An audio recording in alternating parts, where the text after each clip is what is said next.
once again to the Creative Baits blog. I believe this is blog 8 now. It's been a better week actually this week for me. I came down on Monday. David Summerfield was looking to get a ticket on the complex. He's due to have a meeting with Mr. Mile this week, and he wanted to know what some of the swims were because he's seen us talking on Twitter amongst ourselves, and wanted to know what the swims were and what locations they were. So I agreed to bring him down on the Monday, and as we were stood there, a great big head sort of lumped out, literally like 10 yards away, but I only had a stalking rod with me, but I thought it's got to be worth a punt, so I put the stalking rod on it for 20 minutes, and unfortunately nothing materialised. So I left it as a mental marker. I went home that night, and the missus gave me the green light to come out the following night, so I decided that I was going to come down and do an overnighter, so that was going to be my first port of call. So I stood there for a minute. I wanted to see some more signs in case they hadn't moved, in case they'd moved out. Didn't take long, and there was another show, so that was all I needed. So I quickly put a 1.5 kilos of boilies just spread absolutely everywhere over the spot. I didn't know the spot very well, but I thought I knew the fish were there because I'd seen them the day before. I'd seen another show, and I didn't want to cause an awful lot of disturbance. So I'd already created some of the chod rigs out using a lot of the corder stuff. On John's Provido last week, I got the crimps, which it's like cheating, really. To be honest, it's really easy. I know some people will probably poo-poo them, but if you're struggling with your chods, they're definitely an edge, and even if you're not struggling, you just want to do it easier, I'd definitely be well advised. So anyway, I chucked them out, and then literally sort of 20 minutes after, I was away. It caught me totally by surprise, and yeah, it actually dragged over my other rod, my middle one, and thankfully James Smith, who does the Chasing Myths website, it's well worth a look if you're interested, does some blogs.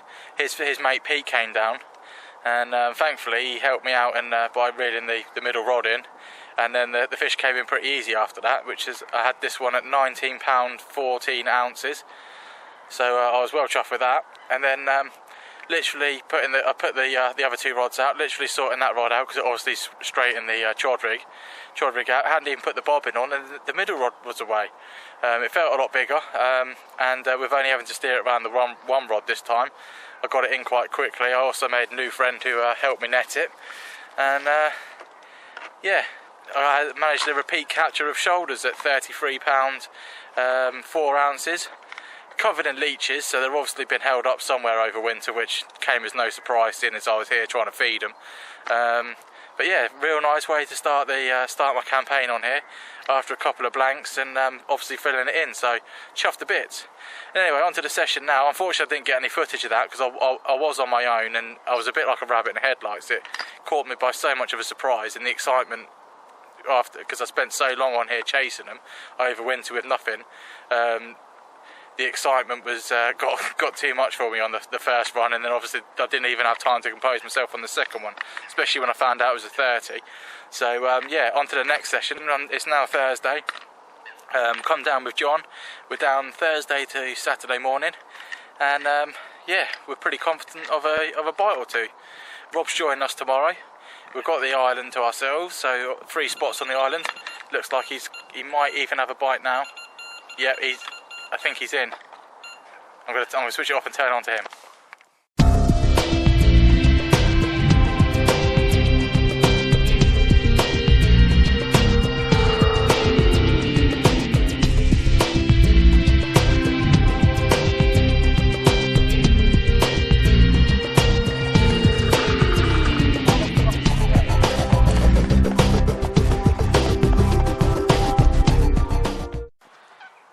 First blood to John then.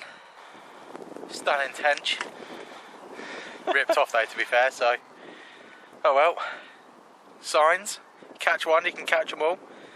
The seagulls seem to have vanished off a bit, so we both put a bit. It's like the Happy Gilmore style of putting bait out, that is. It's original.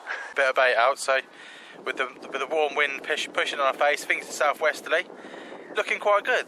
So happy with proceedings so far. Let's have some now. Oh god, it's going and I can't stop it. Right, I've just sat in John's swim next door. saying how everything felt right, all the boxes were ticked. We've got some bait out, it was on the good area, the sun was shining, the southwesterlies pushing in. Then the alarm let off, and we're in. It feels like a really good fish. I can't stop it when it goes. I'm going to put my head on the chopping block, and I think this could be the big one. So I'm going to try and concentrate, but it's on the LF1 system again, on the LF1 white ones, pop-ups, on the chod rig made of the quarter gear, and it's really beating me up.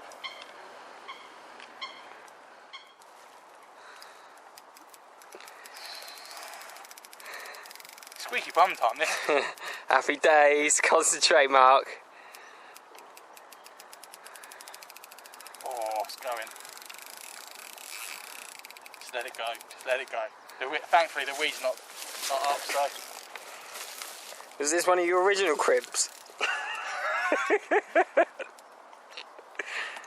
No, I didn't say that. Fucking shitting myself now. Do you want me to get out there, yeah? I'm gaining line on it, but it's not. Oh. What were you just saying? How right it looks as well. Whereabouts will they be? In here.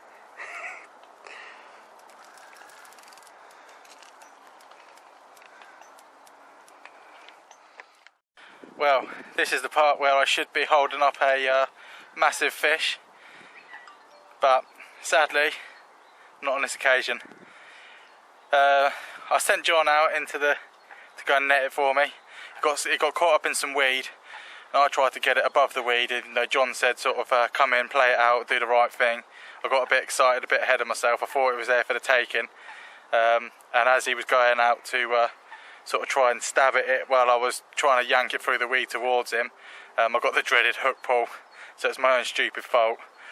John tried to do his best to save it for me by literally diving at it, and he's paying the price now as his clothes are now dangling in the trees, drying out. But it's my own stupid fault. It was a definite 30. John said it was a definite 30 when he saw it. So I'm a little bit gutted now. But when you do stupid things, you have to, you get stupid results. So it's my own fault, but I'm still gonna have a sulk about it. Should be drinking a beer now. But I mean, like I said before, it does look perfect. The fish were in there before. It's got warm. The wind's pushing in there. I've given it a load of bait. The seagulls are really leaving me alone at the moment. So I've given it another ½ kilo now. And after that run, it's just, yes, I'm gutted, and yes, I was stupid, but it's just given me more confidence. I thought they'd get in there this afternoon. That bite's proven that they are going to get in there, and I really think that you've not heard the last from me. So, just got this one in the net. Oh, it's going to be a while before I get it in my hands by the look of it. Got it in the net, hoisted it up. Nice 21 pound 4 ounce. Which cracking, to be honest. Just chuffed to get off the mark for this session. Really felt like the luck wasn't on our side, especially with John losing one and me losing one. For God's sake! Right, calm down. Right, try again.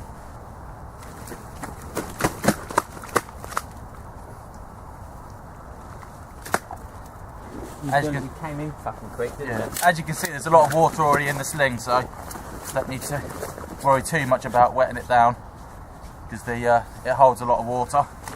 But you doesn't want to play ball at the minute. No, not too much water. I just want to wash it off because it's dirty. Yeah. How you getting on there? You alright? No, it's beating the crap out of me. Payback.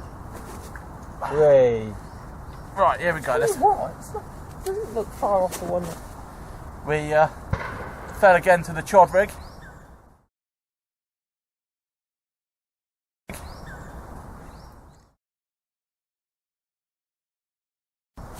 The white 18mm LF1 pop-up.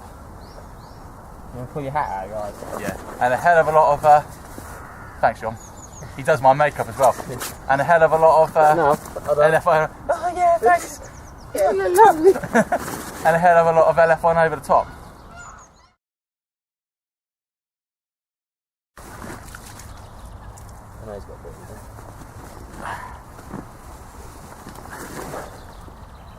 And here's the other side. Turning around and showing you a bit in a minute. Well, I'll probably show you the pictures actually.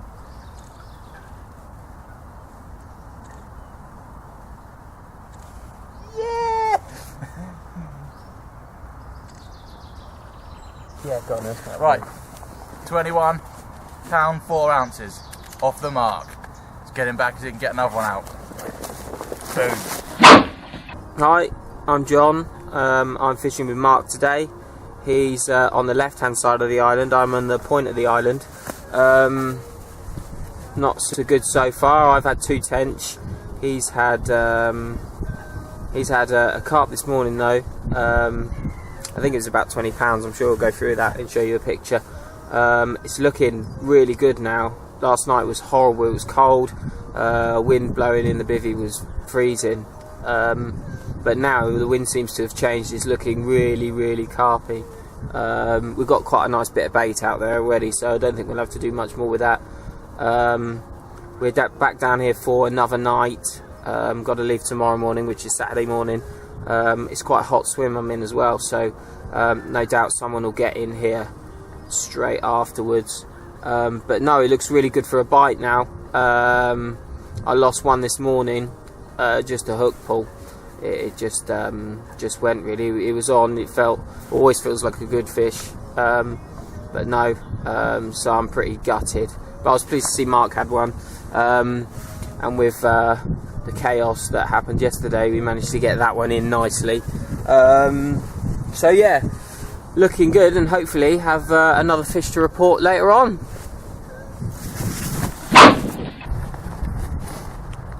All finished.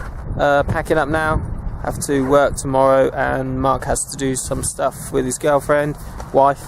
So David Summerfield is here. He's taken over. Fingers crossed, we're in for a few more.